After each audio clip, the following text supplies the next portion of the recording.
Jacksonville Jaguar training camp is in full swing, and this video is going to be breaking down some names that you might need to pay attention to if you're heading out to one of the open practices at the Miller Electric Center, or you're just consuming some Jaguars content, whether that be a local talking head here in Jacksonville or on the national media side.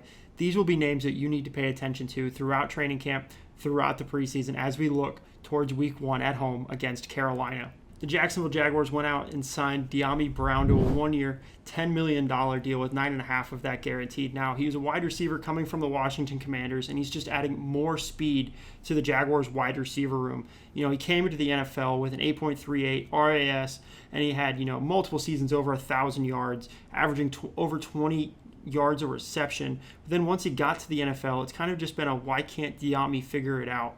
He's been in the NFL for 4 years. He has half the amount of touchdowns that he's had in college, and the overall yards per reception did drop to about 13.5. So it's really just a big why can't Dyami figure it out? And then you look at what brings him to Jacksonville: explosiveness. Christian Kirk, an incredible wide receiver, best of luck in Houston. You don't have the speed that Dyami Brown has. And what are the McVay offenses? What are the Shanahan offenses? All of these offenses that are kind of off of the big Mike Shanahan tree that a lot of these guys fall under. What do they all have in common? Movement, speed, and just getting the ball to your playmakers in creative ways. Well, when you have this much speed on offense, you're absolutely opening the door for explosiveness, high-scoring offenses, and that is something Jacksonville has been starved for since Trevor Lawrence has gotten to Jacksonville, and even prior to that. We've seen a lot of just 20-point games. We have not seen the big, consistent 35 points that Cincinnati sees, that, Buffalo has kind of gotten accustomed to, where they have these, where 28 points is kind of the norm. That is something that Dyami Brown can help the Jaguars have. Now, the second guy that I want to talk about would have been a first-round pick if he had just had longer arms. He would have 100% been a tackle prospect in the NFL draft, but unfortunately those short arms do really have him as a guard here in the NFL, and that guy's name is Wyatt Milum. Wyatt Milum for the Mountaineers was an elite-level tackle. He was a second-team All-American in the AP voting last year, only behind Kelvin Banks and Will Campbell, two guys that went in the top 9 in the NFL draft.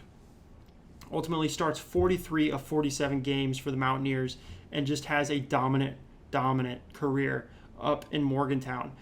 Everyone likes to talk about the game last year against Penn State when he faced Abdul Carter for the majority of that game. 0 sacks allowed. Obviously, you have Tony Baselli now in the building. He's the only offensive lineman that I'm going to talk about in this video, and I truly believe that Tony Baselli has his hands all over him. He's a mauling offensive lineman. And even though he's going to be playing guard, I think that's a benefit to him. You have very, very limited continuity between Robert Hainsey, Macari, Wyatt Milum, and then Ezra Cleveland. Do I think that Ezra Cleveland could absolutely get beat out by Wyatt Milum come week 3 of the preseason? 100%. I think if you look at battles in training camp, this is one of the most highly contested ones, and we're really not going to get to see it play out until week 1 of the preseason, when I believe Pittsburgh comes to town. And so you're just going to have a whole lot of speculation. What's going on at the left guard spot? How's Wyatt doing? How's Ezra doing? How's Macari doing? Because do I think that Wyatt could also be in play for right guard? 100%.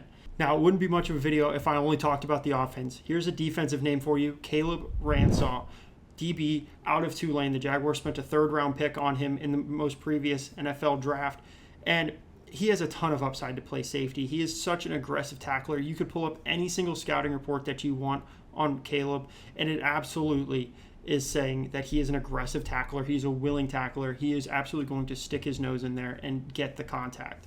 I love that in any DB, especially somebody that you're thinking about having play safety. The Jaguars really are kind of capped out in the DB room. You think about all the additions that they have, and you have Travis Hunter, however much he decides to play. Obviously, Tyson has CB1 locked up.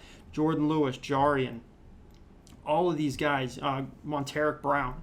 So many guys that made big impact plays in the NFL last year or in college in Travis Hunter's regard.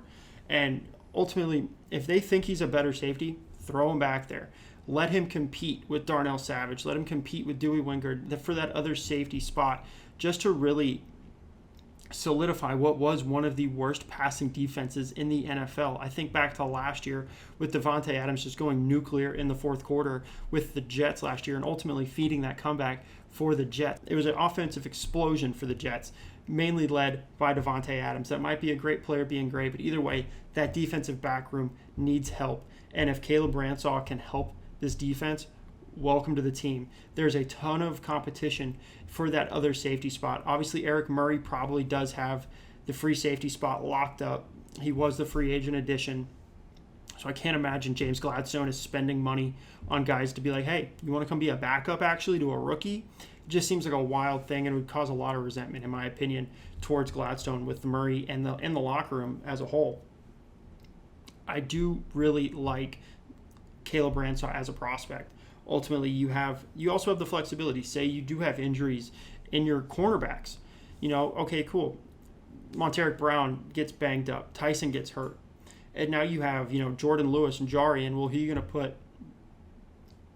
as your CP3? Sweet. Caleb Ransaw can play that, and you can just backfill with your safety spot because you do have that versatility with Caleb Ransaw. You have the corner, you have the safety.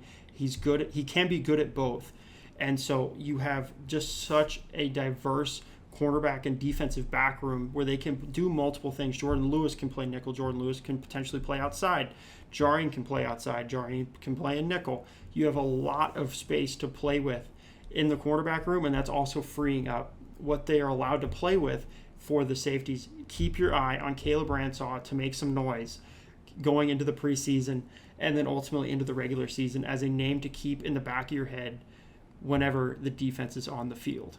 Now, this final person that I want to talk about in this video is actually a pair of people, and I really do think that these two people help elevate the room that they're in, and that would be Bhayshul Tuten and LeQuint Allen. I think their addition to the running back room absolutely vaults it into the upper echelon of running back rooms within the NFL. You have Travis Etienne, the ACC all-time leading rusher. Obviously, it's been a long time since he was at Clemson.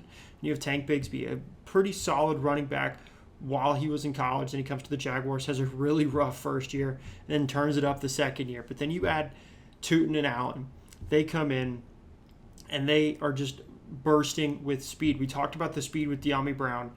These two add another layer to speed coming out of the backfields. Now you have it on the outside, and you have it with Trevor Lawrence in the backfield. And you look at the two of them together. They scored 37 touchdowns last year combined. What was it?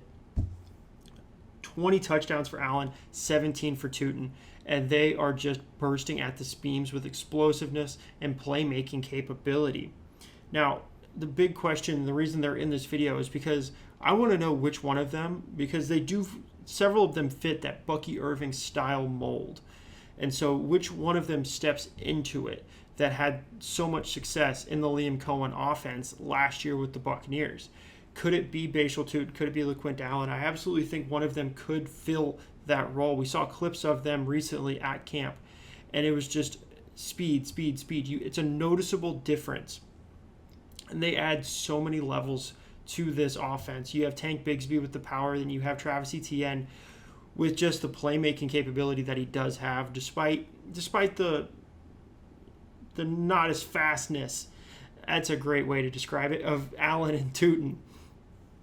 But I 100% think when week one rolls around, we're not going to see Tuten and Allen trotting out there for the first offensive series. But by week 6, week 7, I would not be surprised if we see Trevor Lawrence throwing the helmet on for the first time in a game.